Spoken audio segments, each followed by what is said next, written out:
Welcome to Streaming with Two Dudes, a podcast about all things streaming.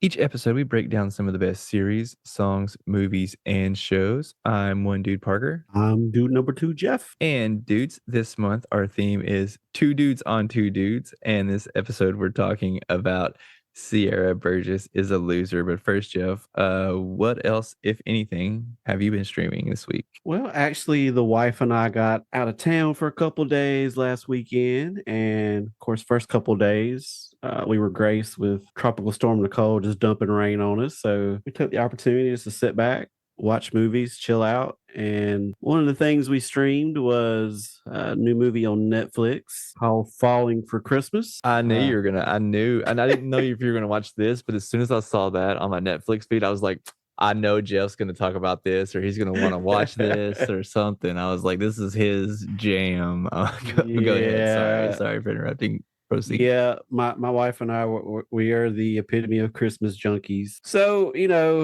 this was, I guess, Lindsay Lohan's return, I guess, to being like a lead in a movie. Probably been quite some time since she's been in the lead role, just to what I assume has been a lot of personal issues over the years. I honestly did not even realize that was her. I didn't even look into it because I was just like, it's too early for all those kind of Christmassy movies for me, man.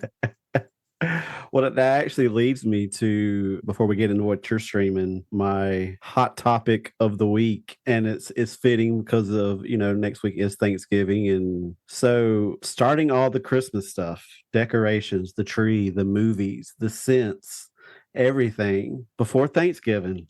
Is that okay or not okay? I mean, honestly, I like the lights and stuff, but like the Christmas movies and the Christmas music, like blasting all over the place, that gets too much for me. By the time Christmas actually is here, I'm already tired of it. But I love the lights and the decorations. Like you can put that stuff up after Halloween, as far as I'm concerned. It doesn't bother me. I'm not tired of seeing it. It's not a visual thing, but yeah, man, like the auditory part of it, like because there's only so many Christmas songs. No matter how many times a different person covers it, like it just gets repetitive no matter what it is. So I can't start listening to Christmas music until like probably 2 weeks before, unless I'm just super in the Christmas mood that year and, like I'm just blessed and I'm like I know like I'm going to be able to do like a whole bunch that year, like if I'm just feeling like super festive, then yeah, I'll probably start it a little bit earlier, but no, man. I mean, I know you probably, I mean, right now you're dressed like Santa Claus, like as we record this episode. You have like Oh, you so wish. you have the red hat on, you have the red outfit, everything. You even have a reindeer in your little home studio. It's kind of creepy. I mean, I'm sure Steph probably has a little issue with the smell, but I mean, I'm sure she enjoys the image. You must have been doing a little Harold and Kumar again before the podcast. You were seeing things, my friend. But yeah, we're like as soon as Halloween's over, like we go into full on Christmas mode. The tree's been up for a week or two now, Christmas music blaring. So yeah, the repetitiveness doesn't bother me because I don't know, just Christmas music in general just puts me in the mood. Burning Christmas candles, yeah, all of it. November 1st through New Year's, it's all Christmas, it's all good. But as far as the movie Falling for Christmas, I mean, I've seen a lot better. I mean, you probably watched enough Christmas movies, probably not as many as I have, but you know the formula. It came across as a typical like Hallmark type movie, although it started off rough. It was one of those where, especially it's kind of like made for TV type movies. Yeah, I mean, most of them are. You try to make the decision, after 15, 20 minutes in, it's like, do you cut your losses and bail then? Mm-hmm. And that's kind of where we were at on this one. I will say it did get better, but all in all, I mean, it wasn't great. I wouldn't say it was a complete waste of time, but I'm still not a big fan of Lindsay Lohan. But I actually enjoy some of her stuff. When she was younger, yeah, some of her earlier stuff, but I haven't cared much for her in quite some time. Yeah, I mean, I honestly don't know if I've seen her in anything since she was probably in her early 20s. like Freaky So Friday. okay, But probably Mean Girls. I oh, mean, Mean okay. Girls is probably the end all be all Lindsay Lohan for me. Whenever I think of Lindsay Lohan, that's the one that I like go to. I mean, whenever I was a kid, I definitely watched her in The Parent Trap, like when she was the kid in that.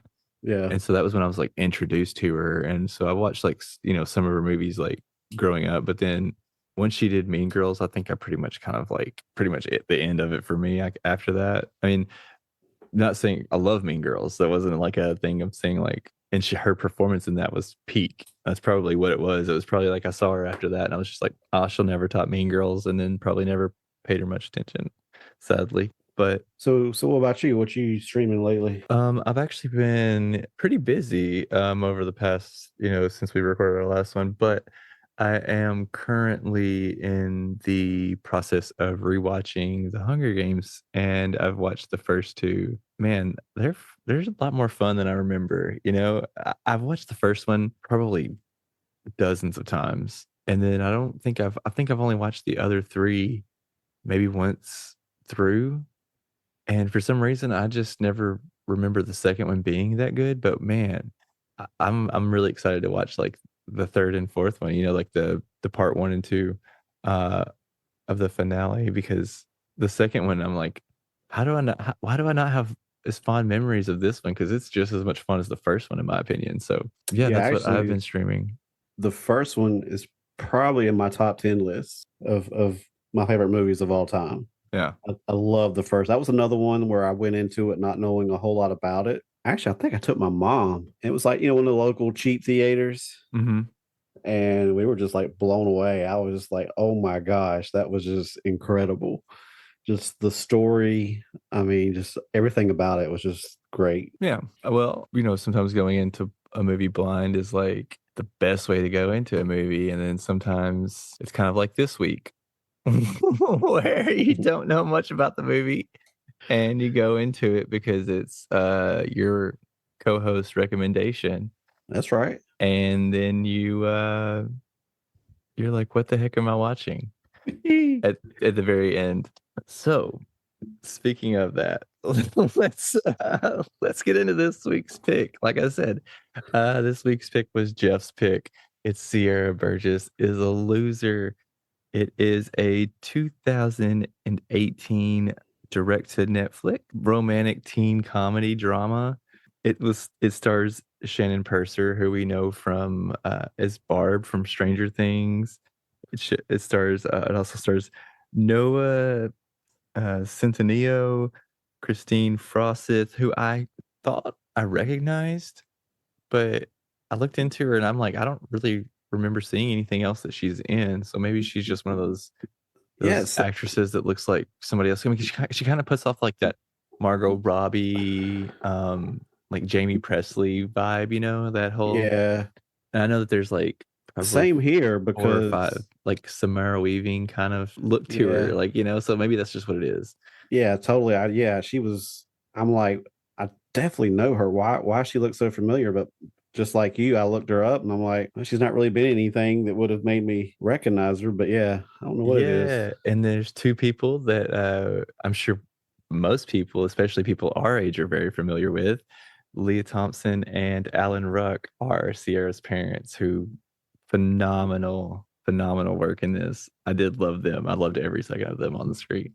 Oh yeah, Mr. Burgess, of course, was good old Cameron from Ferris Bueller. Mm-hmm. And Mm-hmm. I mean, he has that face where I mean, you just know it's Oh, like as soon yep. as you see him, it's like his face hasn't changed in however many years. And of course, Miss Yeah. Burgess, mainly from the Back to the Future movies, but she did a ton of stuff, obviously. But Yeah. as far Howard as the Duck is her most prominent role. yeah, but I figured that'd be one of your favorites from that time I period. actually love Howard the Duck. It was pretty good, ain't gonna lie.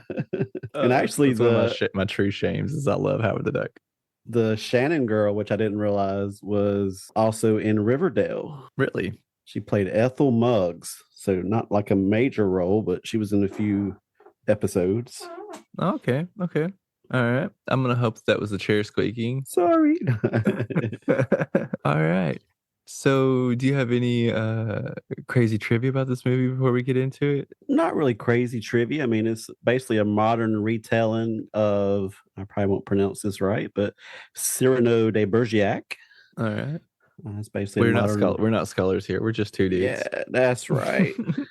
I stumble over the names all the time. But yeah, other than that, I mean, there's not like a lot of in-depth trivia. I mean, you kind of covered the actors and actresses and stuff. So outside of that, there's really no interesting tidbits per se. All right. Well, I am going to throw an audible, not only to the listeners out there, but Jeff, this is going to be an audible for you as well. I'm going to try something new on the podcast. Instead of writing down a like the summary, which is what I normally do, I have decided that I'm going to try to remember as much of the plot from memory and recite it back and see how much Jeff can agree with me at the end of it on how much he covers and think and whether or not I pass or fail. So every podcast you can rate me on whether or not I pass or fail on whether or not you think I covered enough of the film to do it justice or not. All right. All right. All right. So Jeff, you can see me. I normally have my pad and I'm normally looking down the whole time. So you'll be able to look at me because so you just have to maintain everything and everybody will have to trust that you can agree that I'm not reading off of any notes. So I'm going to try to do this for the first time and just go from memory on what this movie is about and what happens. All right.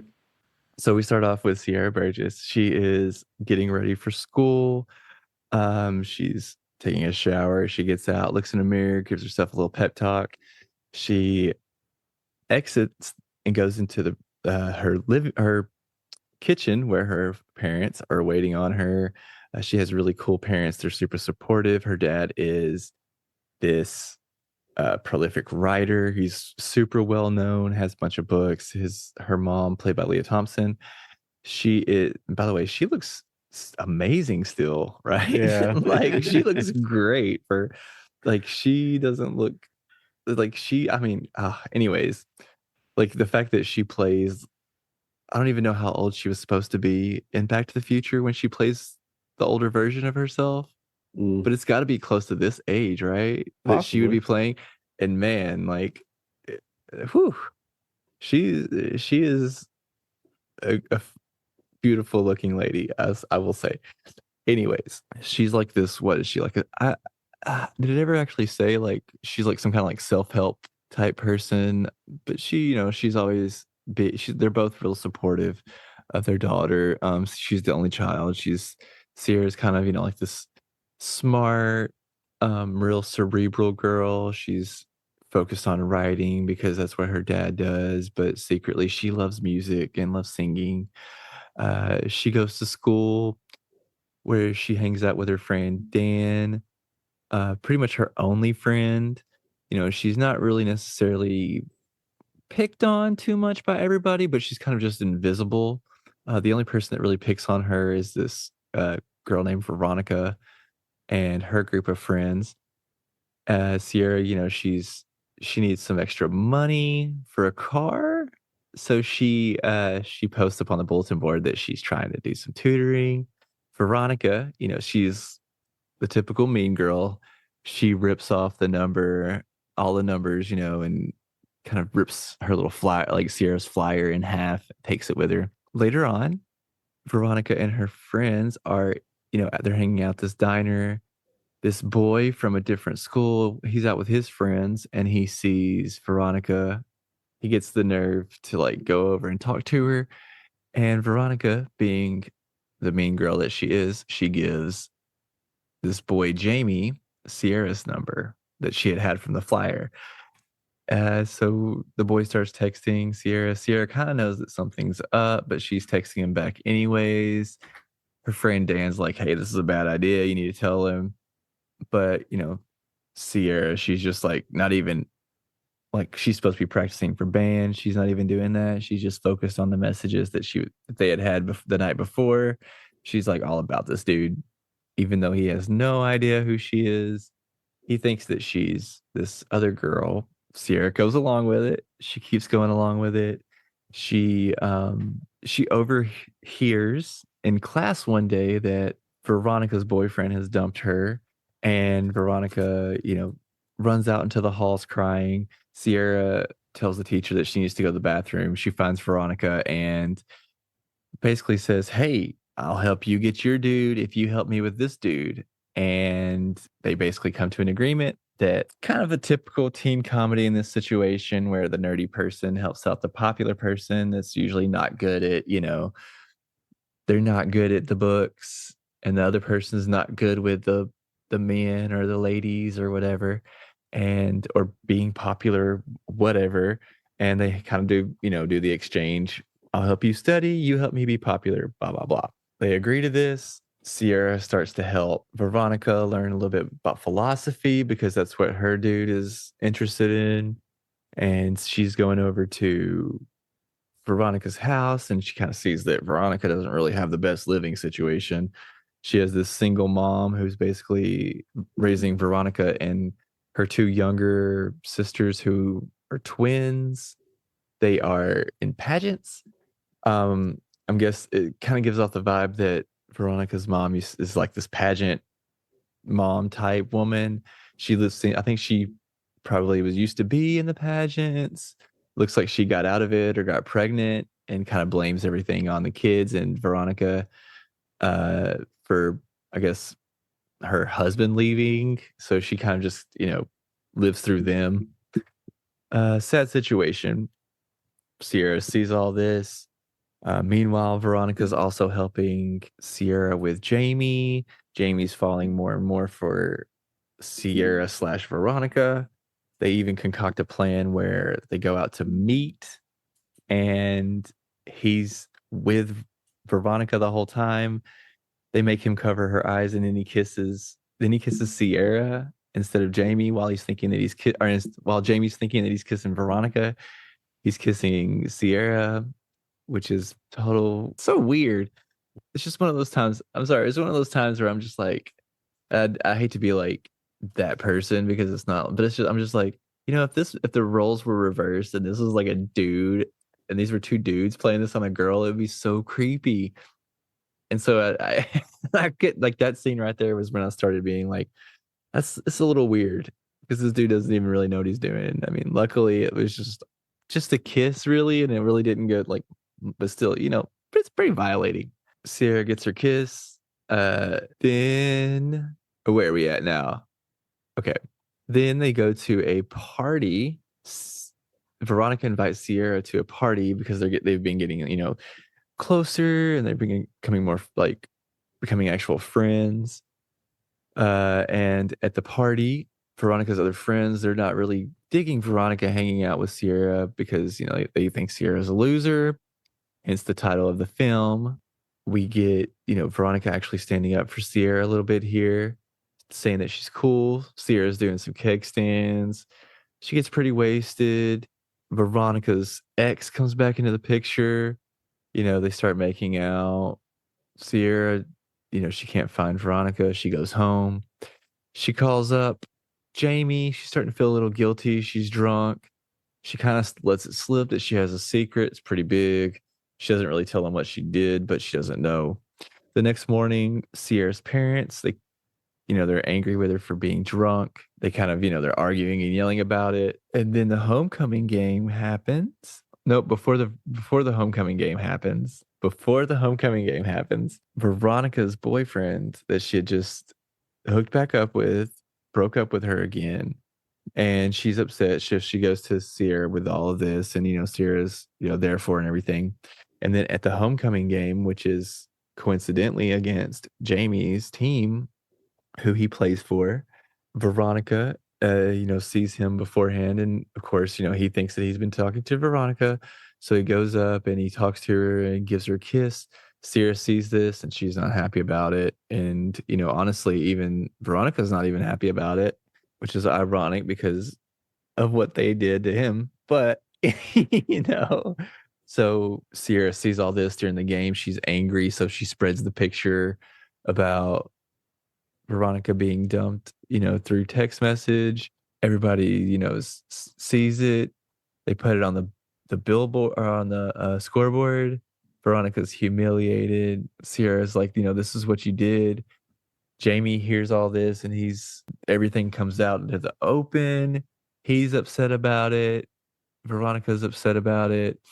Even Dan's upset about it.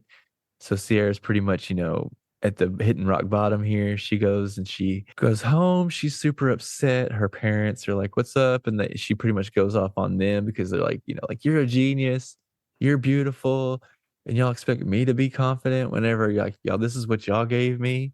And she went upstairs and she's upset and I felt for the girl. Then we get, like a montage of everybody being upset.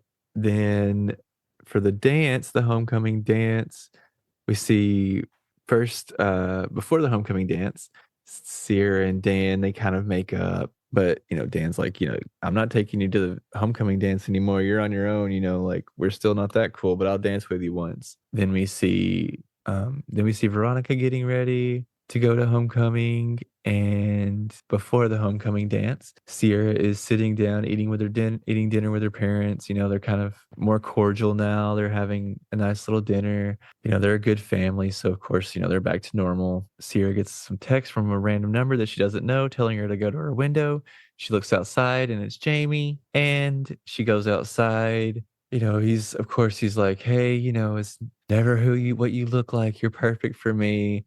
And they make up and go to homecoming, and then everybody lives happily ever after because Sierra is the main character of this movie, so everybody forgives her instantly, and they all have a happy ending, and then freeze frame, and then we get a little ending with what happened with everybody and where all these are 4 or 5 main characters, what happened to them after the movie and where they're at in their life and yada yada yada. They went to UCLA and they all went off, but this happened and this happened, and they went off and became president of the United States, but didn't get up for re-election due to a scandal or something. That old chestnut. The end. Jeff. You covered it pretty well, but you ironically left out probably the most important part there towards the end Oh.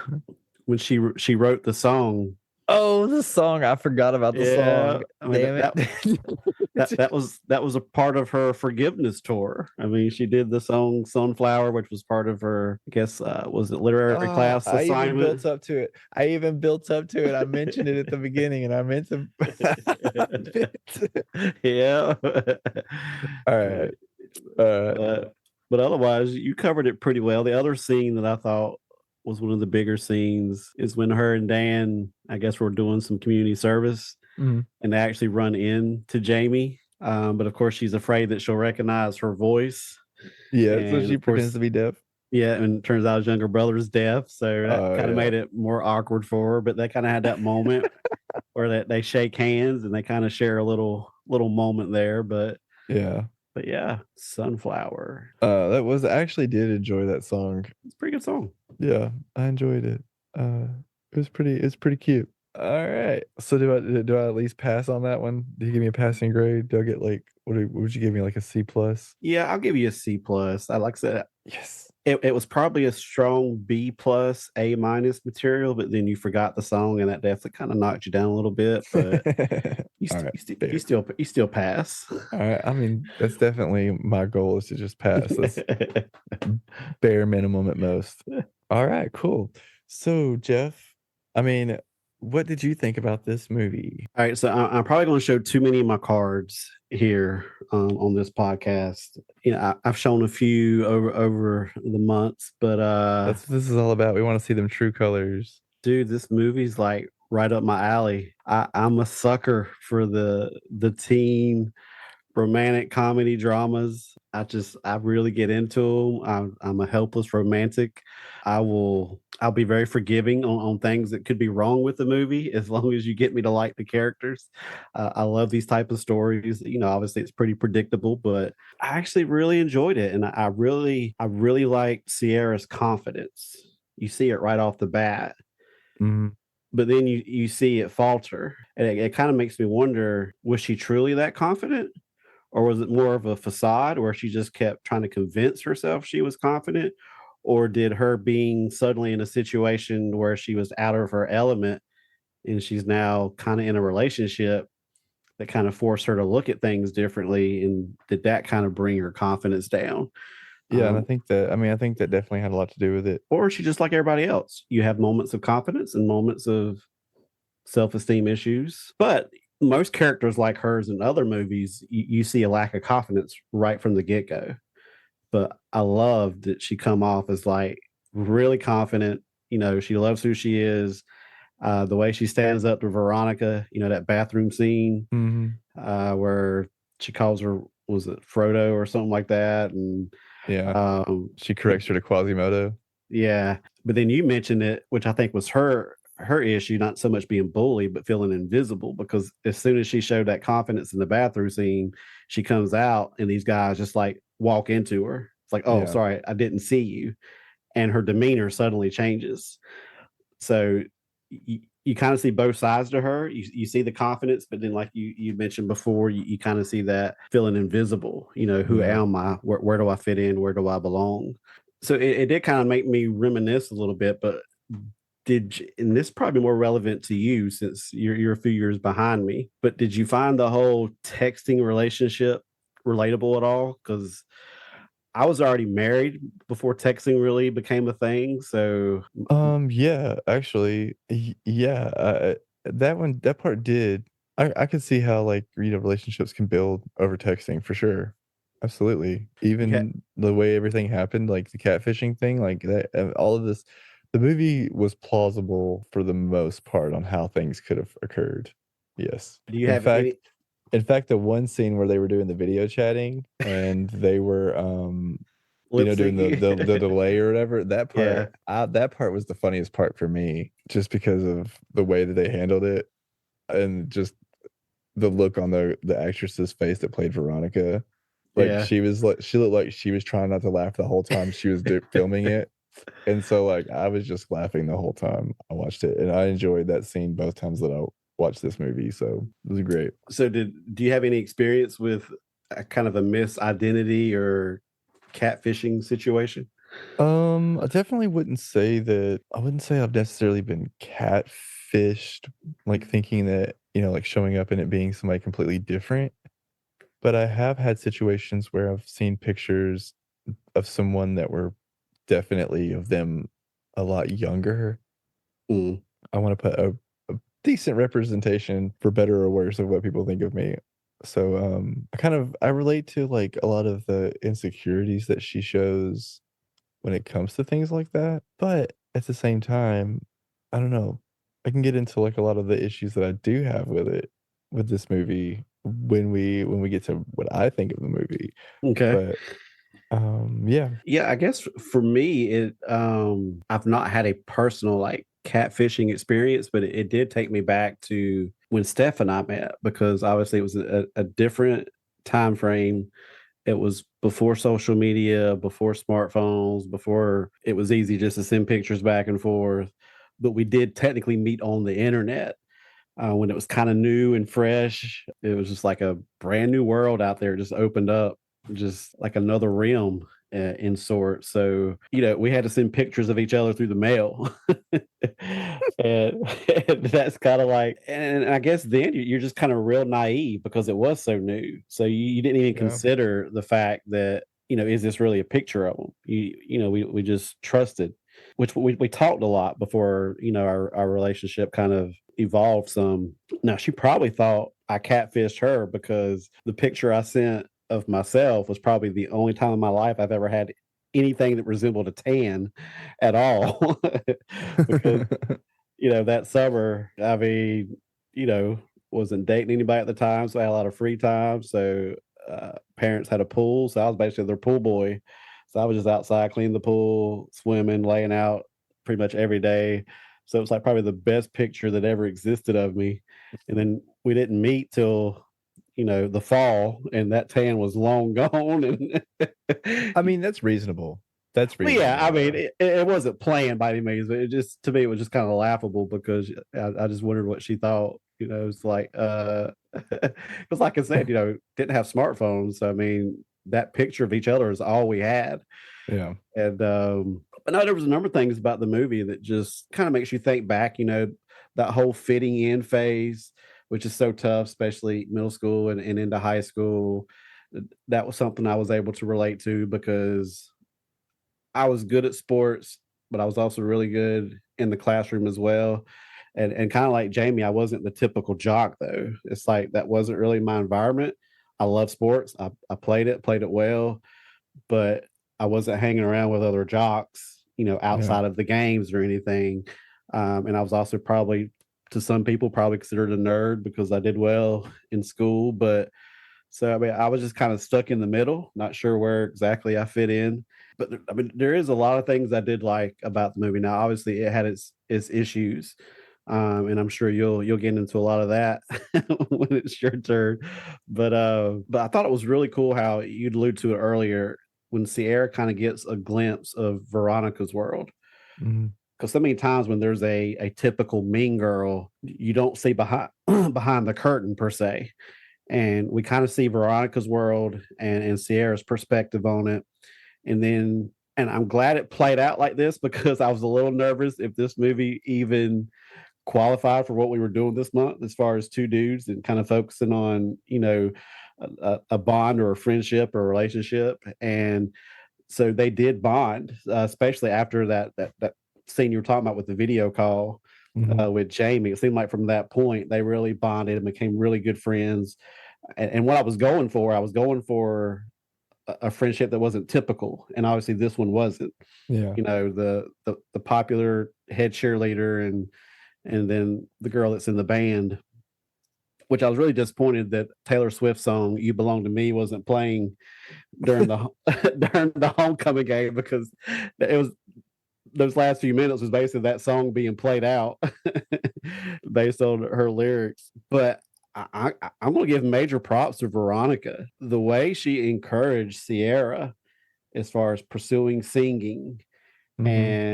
and even though the scene was a little weird, it's when she set up, Sierra's first kiss. Yeah. I mean, Veronica enjoyed that scene because of what she knew it meant for Sierra, because Sierra hasn't got to experience those type of things like she has. And then at any point, Veronica could have went after Jamie. She even made comments that Jamie's one of the good ones.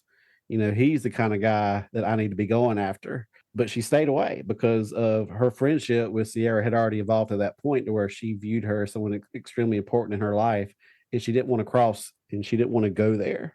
Yeah.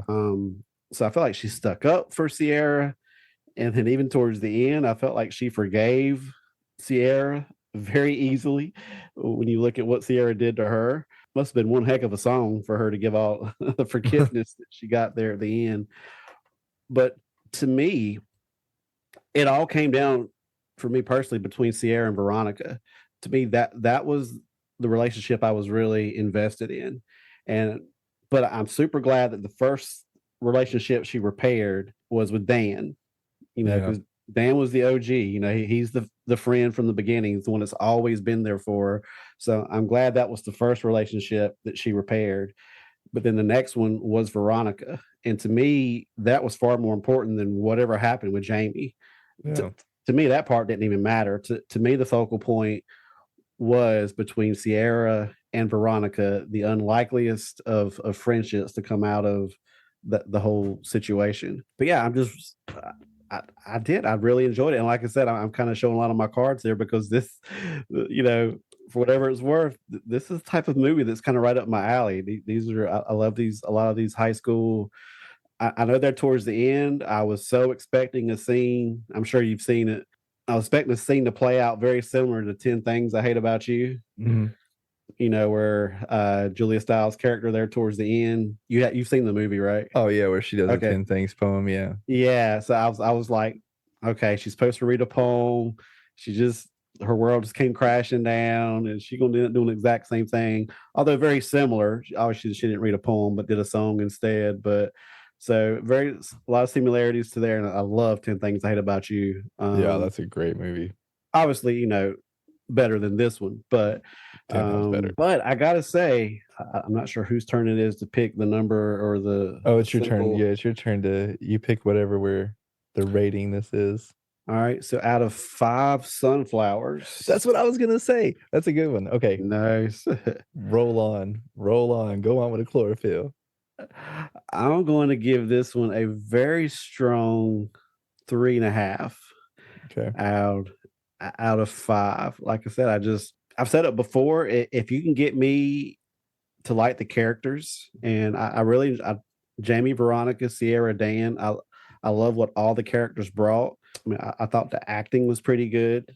While a fairly common storyline, somewhat predictable, I can overlook that if you get me to care about the characters. And I did. I was really my heart broke for all of them. You know, after everything kind of came apart when Sierra, turned on Veronica because she thought Veronica was going after Jamie, and so I felt bad for Sierra. I felt bad for Dan because Sierra kind of turned her back on him, and of course felt bad for Jamie. Felt bad for I felt my heart broke for all of them, and then to kind of see it, how it came together at the end.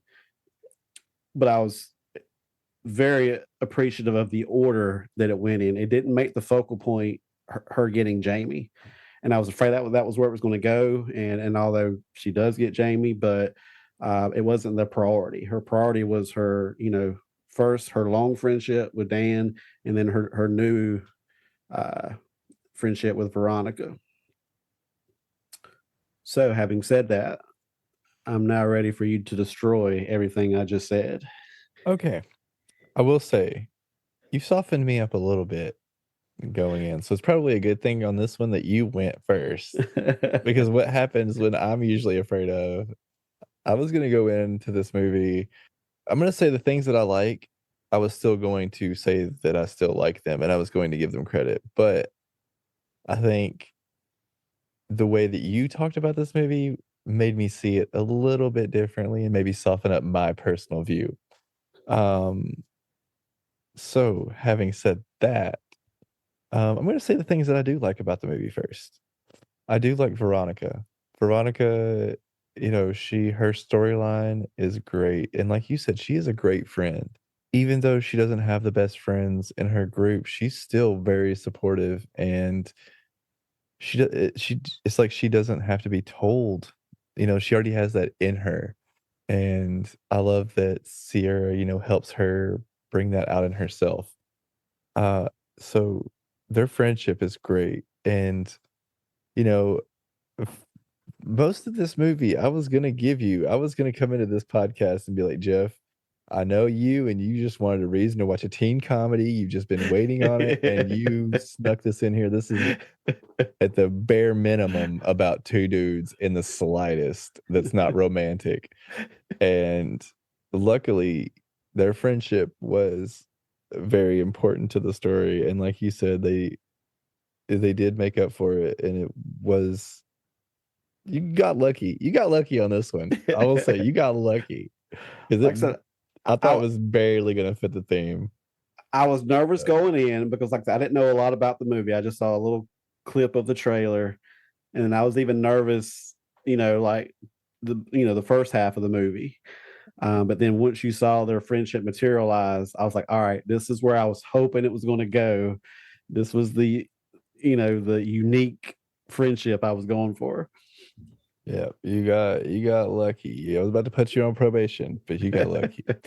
Um, so I did like that. I did like, how Sierra's character didn't really play upon the typical outsider, I did kind of like that she wasn't really bullied by, many more people than Veronica and her little friend group. I kind of like that she was just invisible because that's kind of how it is for the most part and how it is for most people in high school, that aren't the typical popular person. Um, I wasn't a jock. I didn't play any sports in high school, but I bounced around to different groups. I was kind of I guess I would say I was probably fairly popular, like, well, I mean, but it really wasn't too hard to be well known in a small little school that I was in, um, but, I could definitely see how someone can just disappear in a crowd of people like that, especially when, you're just not doing much, so, um, I definitely see how more of that is common in the typical high school career. So I like how they made that more accurate to and probably more relatable, honestly, to the typical person. I loved her parents. Her parents were great. I love a lot of the adult, quote unquote, adult actors and their roles in this movie. Most of them were great. I loved her teacher. Her dad was great, Alan Ruck. He always just quoting, like, different poets and stuff. I love that. I love because I mean, I'm a pretty big fan of poetry, so him just, like, quoting, like, randomly T.S. Eliot was just beautiful. But, um and I loved Dan. I loved a lot of the characters. I did love a lot of the characters. That was a lot of fun. The things I did not like, um, I did I did not really enjoy the whole catfish plot whatsoever. We're all about equality here. That's literally the whole purpose that we're doing, making it a point that two girls can be dudes. So with that being said, if the roles were reversed and this was two dudes playing on this, super awesome, amazing, beautiful, you know, smart, friendly, then, they're super nice and they're outgoing and they're perfect and, they know sign language and they couldn't have written a better perfect female person. And there was two dudes doing this to him, be written as like unrealistic and everybody would be like, that's wrong. And, that's it's gross that, that he kissed her or that that he would kiss her under false pretenses and blah, blah, blah. I don't know. And being kind of like a victim of like, not to get too personal, but like, of like being like taken advantage of and stuff.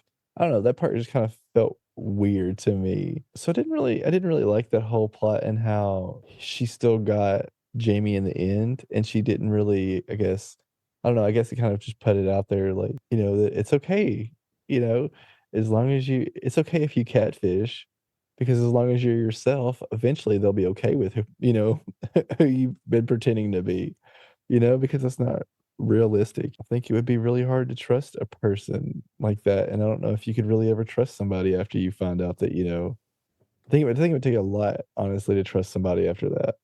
So I don't know how great of a relationship they're gonna have, but As long as you can write a really good song, I then guess, as long as you get a you'll good be song from it, okay. like, you can be like, Taylor Swift. As long as you can get one or 2 good songs out of a relationship, it's worth it, whether it's getting together or breaking up, she's gonna write a song about it, and it's working. So, hey, there you go. She does a great job. She's there's not many more people that are better at it than her, so c'est la vie. C'est la tea. With that being said, another thing I didn't really like is how predictable it was. They were really interesting, and I did really enjoy a lot of the interactions that the characters had, but I did find myself making it a point to have to stay focused, and I'm honestly surprised that I remembered as much of it as I did, actually, after only watching it twice, because there were times where it was hard for me to not, look at my phone or, get up and, just look at my cabinets and just do, like, the kitchen sweep where you're trying to see, like, "Oh, I'm kinda bored. What do I wanna eat?" With it being, like, so predictable and just kind of, like, the whole catfishing thing and then basically, like, everything working out for her in the end, I did like her, so, I want most things to work out for her, but, for everything to work out for her, I don't feel like she even really learned a lesson, but, not everything has to be a lesson, I guess. The predictability of it all also kind of took some of the enjoyment out of it for me, so out of 5 possible sunflowers, I'm gonna give it a 2.5. It's literally right down the middle of the line for me. I enjoyed some of it. There's lots of things to enjoy about it. There's lots of things to hate about it. If you're someone like you or you're like teen comedies, teen dramas, teen romance, that's my jam, then of course, I'd recommend this to somebody that I knew like this. Right, absolutely. Great recommendation. But if you're somebody that's not really into, that kind of stuff, no, you shouldn't check this out. Don't go out of your comfort zone on like your what you typically watch. If this isn't something you typically watch, don't go into it thinking that this is something, that's going to change your mind on the genre, because it's not. It is what it is. And for that, I gave it a 2.5, which combined with your score gives us an average of 3 sunflowers. So it's, not too bad. I think it's our best one this month so far. So you I'm should feel glad good about that. I'm glad I talked you up to a 2.5. Yeah. You talked your damn movie into being the highest one over Harold and Kumar for some reason. That's right. Harold and Kumar didn't forcibly kiss anybody under false pretenses, but here, this is the world we live in. You All know, right. I do find it interesting because, I always read a bunch of different reviews, try to get everybody's take on it. And obviously, one of the main things was people having issues with the whole catfishing thing, the kissing scene, and even like Sierra pretending to be deaf when she first met Yeah, Jamie I can in see that being person. an issue too. And I don't know, for me, it's like I feel like it can be contradictory when people want to handpick. I think sometimes our society is driven to look for things that should be bothersome. And we've even had this conversation off the podcast as far as what should it not just be meant for entertainment purposes. Yeah. You know, everybody or their parents, they're the ones that should be responsible and telling them, hey, what's right, what's wrong. I mean, obviously, catfishing is wrong, but this is a movie. It's Yeah. meant for entertainment. It played a part in the story, a cute little high school, love story type deal. So I don't think its intention was to say, hey, this is okay or whatever.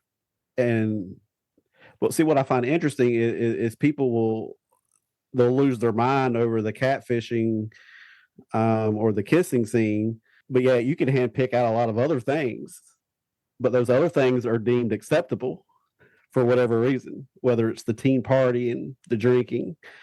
Well, If yeah, I mean, like I said, I think it all comes down to just personal opinion, and I mean that's even what this podcast is, to an extent. I'm not gonna demonize. I'm not gonna, shout from the rooftops on about, like, oh, these people should never be in the film industry again. They should never. None of these people that were involved should ever make a movie again. I can't believe that they were okay with it. No, I don't believe that, It's just like, this is how I personally feel about it, just like kinda like, like how you feel about seeing the drinking, yeah. Like, I agree. I don't think it I don't think anybody should be watching any movie and living their life based on it.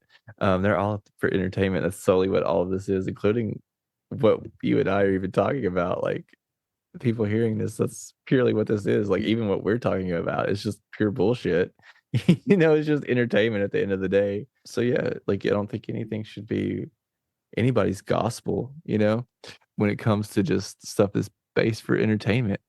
So yeah, I agree yeah, with you. I don't think people should go super nuts about everything because yeah, I yeah. mean, there was a lot of people. I mean, they were very passionate about how awful this movie was for And this also using. yeah, this also came out in, like, 2018, so that was also in, like, that cancel culture when that was real heavy too, so that's probably a lot of the reason it probably got a lot of the backlash, I would Yeah, imagine. and I know catfishing was probably more of a. I wouldn't consider it as near as a hot topic now as it was probably back then. Plus, you had that big story. What was like a football player Yeah, Matt Tateo. that got catfish in a mighty way. Yep. So that that was in the news for a good bit for a while. But I just found it interesting how people that were losing their minds over they can't believe this movie did this and that, how they handpick certain things, but like other things weren't mentioned at all. It's like, well, those things are okay because it's just a movie. Oh well, but these things, oh no. Even though it's just a movie, you should never do that. And I just feel like how it's funny how, and I think it just goes back to what's appealing to you and what's not. If Yeah. if a movie appeals to you, then I think you're much more willing to let a lot of things go just because you're enjoying the movie. Yeah. So whereas if it's the movie doesn't appeal to you or it's not the type of movie you like, then those things are going to bother you. Well, Um, I think, like I mean, for me personally, like, when it comes to something like the kissing scene versus, like, teen drinking, where teen drinking is like, do I condone it? No, I don't condone teen drinking, but teen drinking is like, like, that's a like, it's a different vial it's like a different level of not being okay with something. Like, it would be more akin to, like, if in the party scene, Sierra didn't wanna drink, but a guy gave her was slipping her alcohol in the party scene and forcing her to drink, you know? It would be, like, kind of like but they played it off as a drink, a joke, and they just kinda made light of it, like, nothing happened to her, like, oh, she just went home and she got in trouble for being drunk, but, like, nobody took advantage of her or anything like that, but even the act of her not wanting to drink, but being given alcohol by somebody else with with other intentions.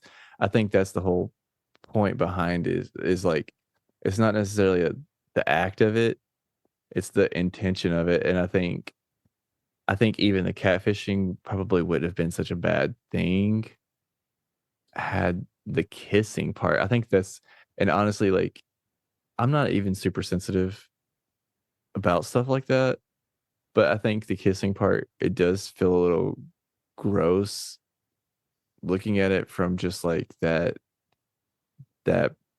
perspective. You know what I'm saying? And just the fact that it's just kind of like a silly little scene that is never really brought up, you know? Um, and like I said, the only way to really fairly think about it is if, like I said, is if 2 dudes did it, you know what I'm saying? Like, it's kind of like, like, in this is total non-comparison, but just for some reason, what I can, think of is, like, even like American Pie, you know, where I don't know if you've ever seen that movie. Have you ever seen American Pie? you know, I don't honestly know if I've watched it from start to finish, but Okay, well, there's this I'm scene familiar with it though. this is just because I mean, even though this was an R-rated film, but I watched it when I was a teenager. Um, so it was one of those things that I didn't think about until I was older and was able to process it. But like, there's a scene in that where one of the characters is uh he's about to have like a study session with a foreign exchange student, and she needs to change, so he's going to let her change in his room, and he turns on his webcam and runs over to his friend's house so that they can all watch, and it's all played for laughs, and, he doesn't really learn from it. In fact, the girl winds up getting deported over the whole thing, um, and, it's kind of the same thing, yeah, it's funny, but, like, it is entertaining, but, like, when you stop and think about stuff like that, like, when you're a kid, you don't when you're even though that wasn't aimed at a 12-year-old boy, a 12-year-old boy watched it, and he wasn't thinking like, "Oh, shit," like, that girl, that was a real violation of her privacy, Like, if that really happened, like, that's insane, and, some people, and I'm only gonna speak from the young male experience because that's all I have, is that, young males, sometimes they don't really think about, things like that when it comes to, like, impulse control. So, when that idea is presented to you, it's kind of like, "Hey," like, "I've never done anything like that," but, like, that's an exciting idea. It's like, "Oh, that's a genius idea." When you're 12, you're like, "Hey, yeah, that's awesome." But when you get older, you're like, "Oh, crap, like, if I would have ever done that, like, how could I have felt right?" You know? And I wouldn't be okay with that, you know, like, about the person that I was. So, yeah, not to I can't believe I talk about this so long, but yeah, I think that's the difference for me is, yeah, they're not neither one of them are okay, but one involves a violation of, like, another person's trust and privacy, and I don't know, yeah, it's just not it just wasn't great for me, but I mean, I still gave the movie a 2.5, so, I mean, I think it's just they weren't thinking about it really, you know, I don't think they really just put much thought into it, and like you said, not every I even said it whenever I was talking about it, you know, like, not everything has to have a moral, you know, I think it is important for, you know, whoever's watching this to remember that's just entertainment, um, And and, I you mean, know, it didn't happen and in the real two, world. and it is a modern retelling, so this isn't a new idea. So Yeah, it's not some scheme that they suddenly decided to put on a movie to be seen by everybody.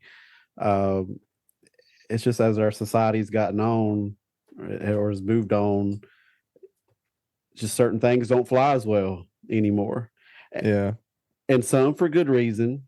I mean, And but in my even opinion, in some cases, not for a good reason.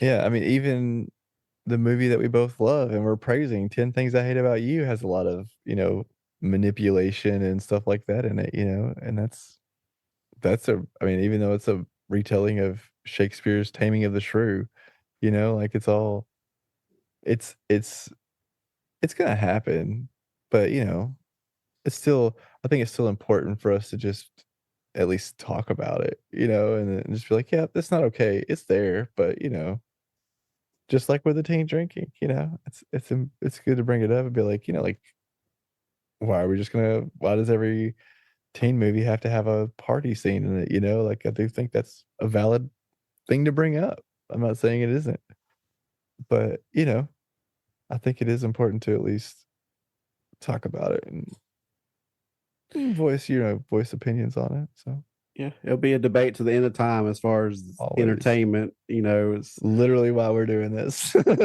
it's like where is the line? Obviously, as society's moved on, that line constantly shifts as far as where does that line exist as far as whether it's just entertainment or is there any societal responsibility on what should be portrayed and what shouldn't? And everybody's going to have a different opinion of what they're okay with being portrayed and what they're not.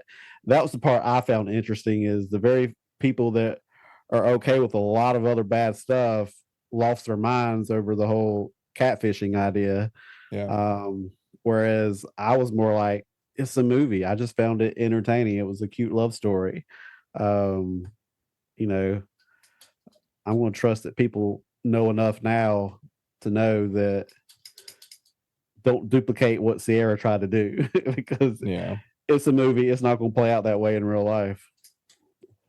Yeah, and I mean, I think a lot of, like, you know, someone's opinion on all of that stuff is also overlooked on how much they enjoyed the rest of it, probably, you know, whereas, like, you know, I didn't enjoy it as much, so I probably it sits with me, and I noticed that because it sticks out to me a lot more than it did to you know, because you enjoyed it a lot more. This is more up your alley and your typical thing, so you were able to, like it doesn't really stick out to you as much, I guess, Yeah. which is fun. Like I said, different viewpoints. So we actually forgot to do this last week. I didn't realize it until I was editing, uh, which we probably could have used it to fluff up that episode a little bit, but we did not do a dude or dud of the week last week, so we need to do that this week. Um, do you have a dude or dud of the week? And if you don't, I can go ahead and knock mine out. I for sure have a dude of the week, and it's Veronica. All right. Like I said, I loved her character. The actress I thought was awesome, and I just love the way her story played out, and the way the friendship she developed with Sierra, and the way she stood up for Sierra, the way she encouraged Sierra. I mean, she had her back, and it was just totally unexpected coming from the way her character was introduced and her background. But to see her evolve and mature, I thought was really awesome. So she's getting my dude of the week. All right. I actually have a dude of the week as well. This is actually um probably my favorite character of the movie, and I enjoyed every scene that she was in. Uh, I'm gonna see if you can you give me just like one small guess of who you think? I will give you a hint. It is a female. Do you know who it is? Hmm. I'm going to assume it's not one of the main characters Nope. because that would be too easy. So I'm going to say it was one of Veronica's friends. Nope. It is Miss Thompson, not Leah Okay. Thompson. Miss Thompson, Sierra's English teacher, played by the Oh, wonderful Loretta Devine. I love Loretta Devine. She's a national treasure, first of all. But her character in this movie was amazing when she was oh ripping yeah. apart those students. Man, she was great. She was just so witty, and she's just a good teacher. She's supportive and she's funny. Um, I loved her. She was my favorite character. Her and Sierra's dad were my two favorite characters in this whole entire movie. Love them. Uh, but she's gonna be my dude of the week, 100%. Love her. Love her. Um, Good choice. uh, Good choice. all right. So next week we will be watching. Next week is going to be our streaming exclusive. It's a film that you can only find on a streaming service. And this one is going to be Do Revenge. It's on Netflix, a Netflix exclusive. This one stars some familiar favorites. It stars Miss Maya Hawke from Stranger Things, and I'm spacing out on her name. Veronica from Riverdale. Riverdale. Why could I not think of her name? I done forgot it as well.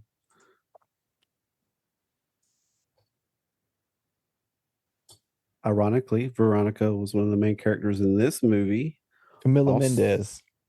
also ironically, the actress that played Sierra, her two primary roles prior to this movie, as was mentioned earlier, was in Stranger Things and Riverdale, Yeah, which is the next movie will feature two actresses that were primarily known from those two shows as well. cool little tie-in there. Cool little tie-in. Do you have a crazy ass question for me this week, or All right, so here it comes. Is it pecan or pecan? it's pecan? You know, it's so funny. Someone just asked me that this week at work. Like, just asked me that like 2 days ago. What Well, about you? What do you say? so for the longest time, it was always pecan. But as I've gotten older, it's weird. It depends on how I'm using it. So if you're talking about a pie, to me, it's pecan pie. There is no pecan pie. There, it just doesn't exist. The only pie that exists is a pecan pie. I mean, that's just the way it is. But if I'm talking about just the nut, to me, it's pecans. So it really depends on how I'm using it, whether I say pecan or pecan. But to me, pecan pie just doesn't sound right. It's a pecan pie, Do you say caramel or caramel? caramel. See, I say caramel. Like if you're just talking about like by itself, but I always say Hmm. caramel apple. Yeah, I probably the same. So I mean, it's yeah. Sometimes it just depends on how it's being used or in what way. But I always say pecans. Yeah. See, so you like even like pecan pie. Yeah, I say pecan pie. Yeah, see that just doesn't exist. I mean, it's like you have to go to a different planet if you want a pecan pie. Now I want some But pecans, damn it. well, you ain't gonna be able to find any for a while under your 4 feet of snow up there. No, it's coming down, dude. Snowpocalypse 2022. I'm gonna try doing the outro live. Nice. Well, thank you, Jeff, so much for this podcast. And thank you, listeners, so much for listening and choosing to stay with us this week. Please remember to rate, review, and subscribe. 5 stars and a review really do help these dudes out. If you have a question or comment about what we're watching, please email us at streamingwith2dudes@gmail.com or request to join the Streaming with Two Dudes Facebook group. Links to our Patreon and our socials are in the show notes. And remember, if someone tells you to close your eyes before you kiss them for the first time, it's probably going to be somebody else.